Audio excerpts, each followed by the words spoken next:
What's happening, guys? Welcome back to Bennett Fishing. If you're new to the channel, make sure you subscribe, especially if you find this video helpful.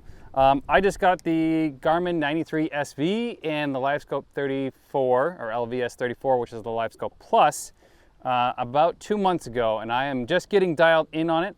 I do it differently than pretty much everybody else, and I'll explain why here in a minute. But what I want to do is I want to go back to I'm going to restore defaults and show you guys how I get dialed into basically finding crappie, which is the species that we're going to be targeting today. And I'll leave the link for all this stuff below. All of this mount stuff right here is from Summit Fishing, and the shield here is from Apex. I'll leave the link for them below. They just sent that out to me, which is pretty sick. And then I have the Garmin, like I said, 93 SV, and I have a GoPro kind of filming that because this is the lower model. So, and I'm running this off of a 30 amp hour amped outdoors battery that's basically popped over here, and both the GLS 10 box and the sonar, the head unit, is powered off of that. Let me show you a couple things first. The water, I'm gonna kind of spin this camera around. Water clarity is not the best, so I can see my jig pretty far down, but it's not, you know, fantastic.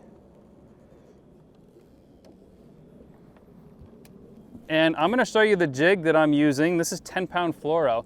This is a very, very tiny jig, so that matters when you're trying to fish for crappie, one, and then two, trying to get dialed in with LiveScope. So I have my LiveScope in forward mode right now, so kicked forward, and I have it side mount, not on my trolling motor.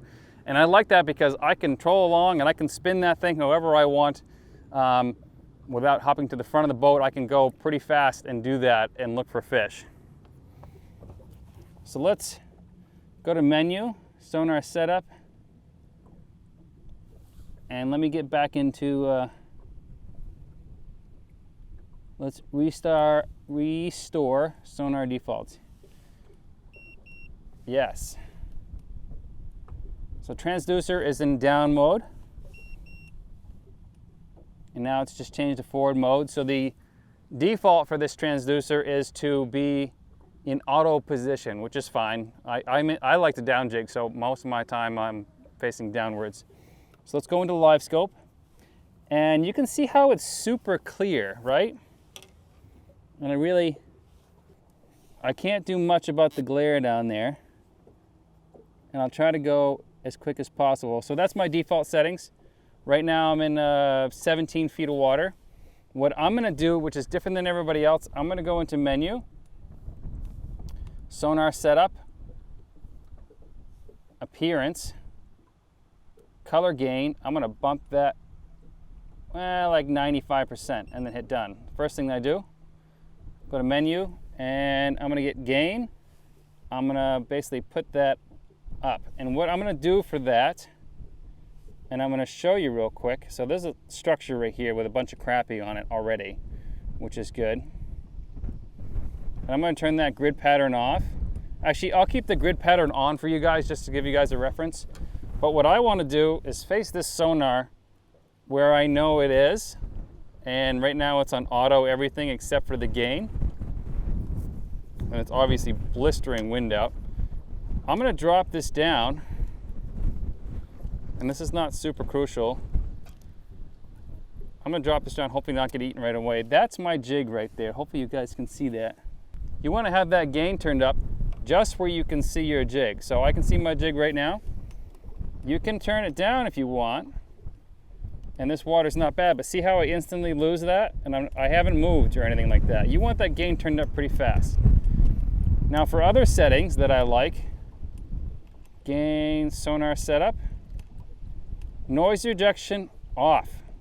Nobody cares. If you've messed with your sonar enough, so I've had it for 2 months and I fish obviously a lot. If you've fished with this thing quite a bit, you know what a fish is and you know what interference is. If there's no boat around you, what you want to do is you want to turn that off, and you want to turn ghost rejection off as well. Now that is what I use for a baseline. So this is the cheaper of the units. The head unit is the slowest. I think it's the slowest unit they make. So the GLS 10 box does a lot of work, and then the head unit does a lot of work. I want to know And also my TVG is turned off as well. So let me go into that. TVG is turned off. It's the time varying gain. I turn all of that stuff off to practice because what that does is it's trying to reduce all the noise and make your screen all pretty. Nobody cares. If it's moving, it's probably a fish. That's pretty much what it's gonna look like. And if you don't trust that, then you need to play around with your unit a little bit more. The reason I have all these, I call them like safety features or noise reduction features turned off, first off, especially if I'm fishing in deeper water, is because that is gonna slow the unit down. When you jig, there's gonna be a very small delay between when you jig and when you see something.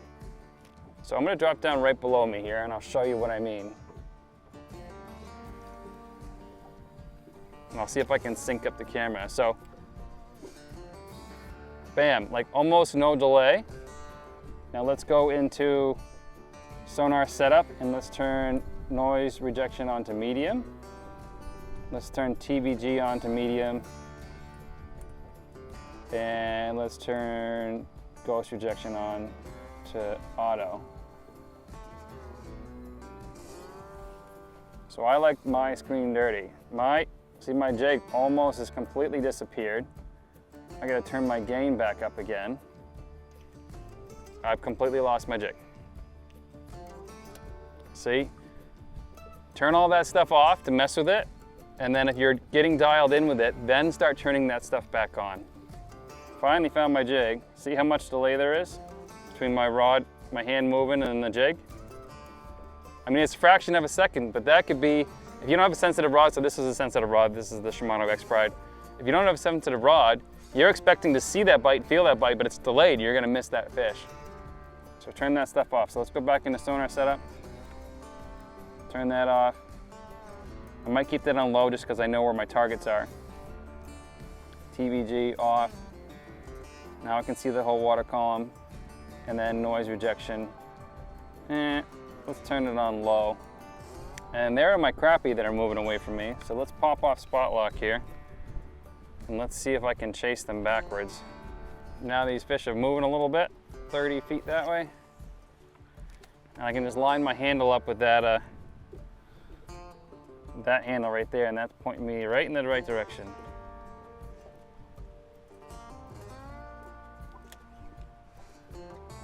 There's my jig, there's the fish.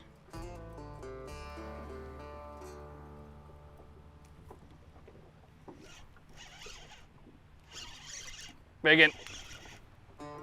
Biggin. Keep the pressure on them.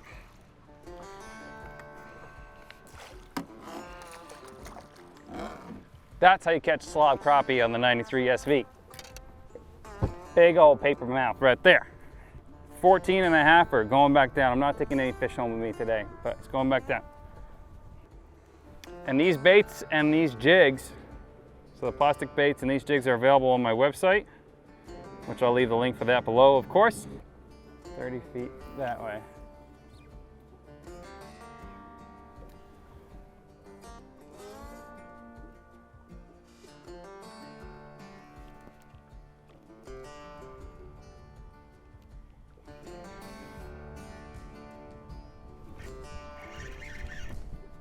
Another slab.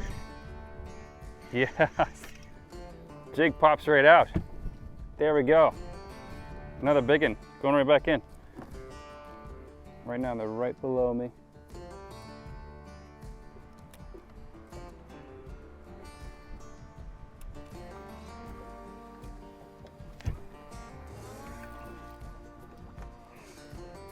Just another slab, guys. Just another one.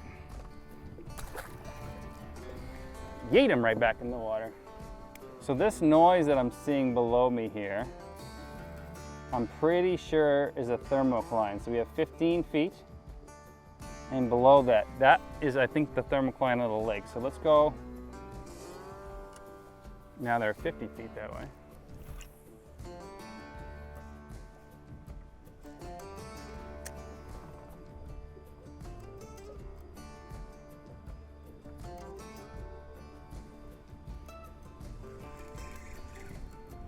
Got one. Behind the back cast, guys. That's how good the 93 SV is in the LVS 34. This one feels like a hog.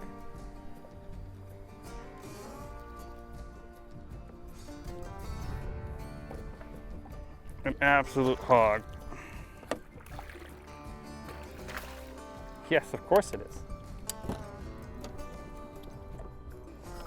Just another big one, guys.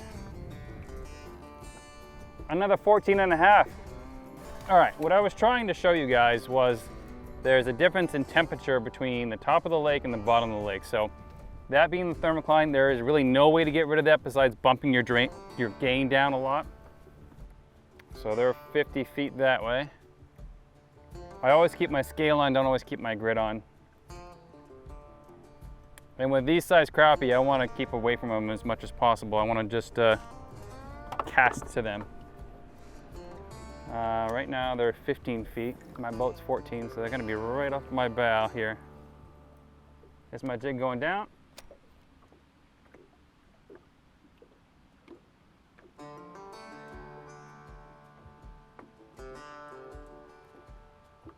And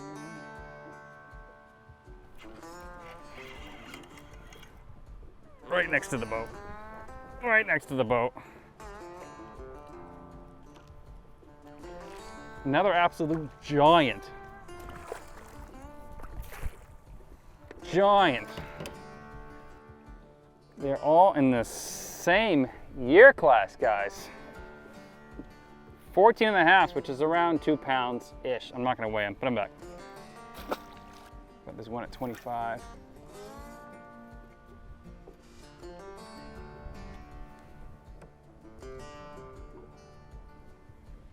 There's my jig. And touchscreen.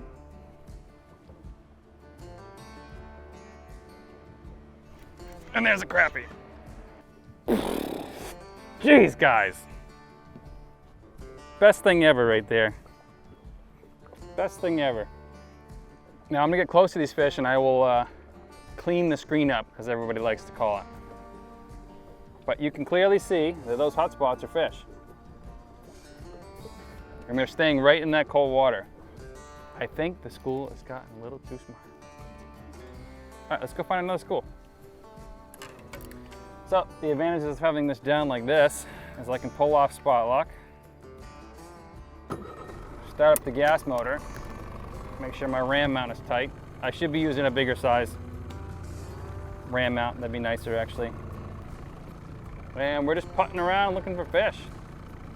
And with the thing off the side, I can stand over there and I can swing it.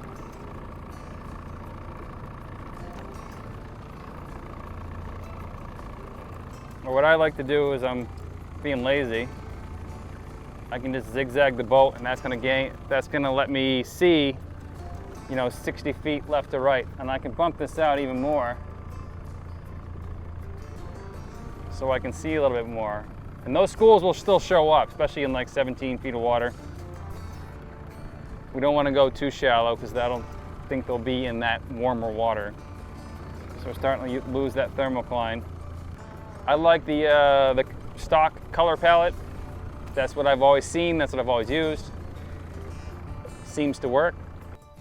I wish I had the fancier model so I could HDMI record for you guys, but I don't.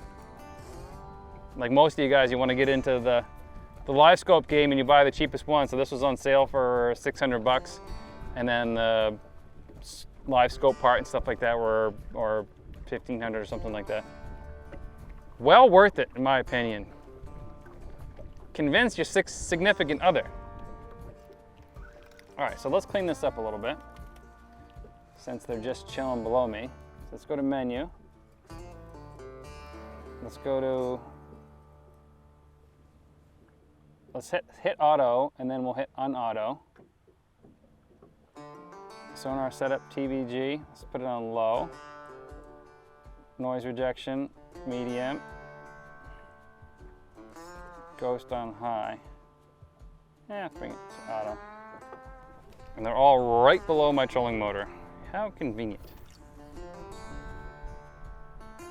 There's my jig going down right there.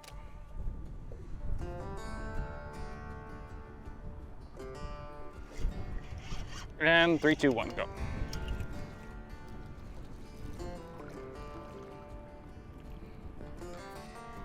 Massive crappie after massive crappie after massive crappie. Whew. That spooked him. That was cool. Super cool. See the delay?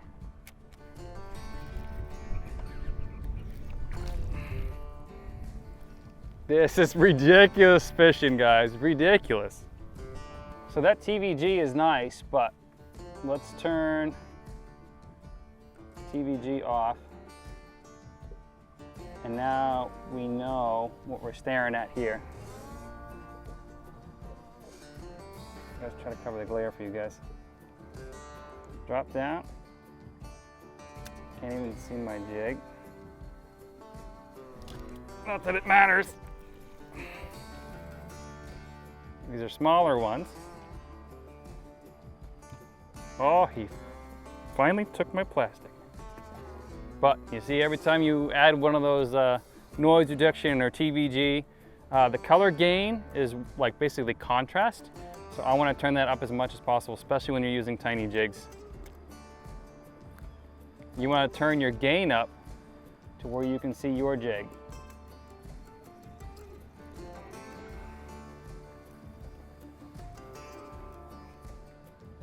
And you just got to keep adjusting it, especially when you move around the lake.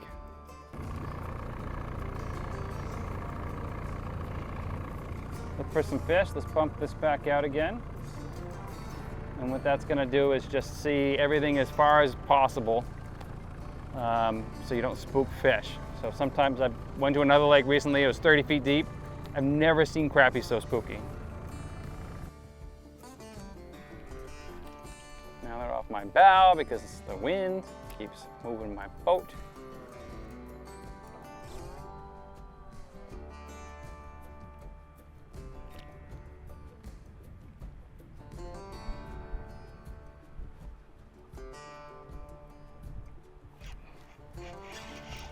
Got him. Absolute slob.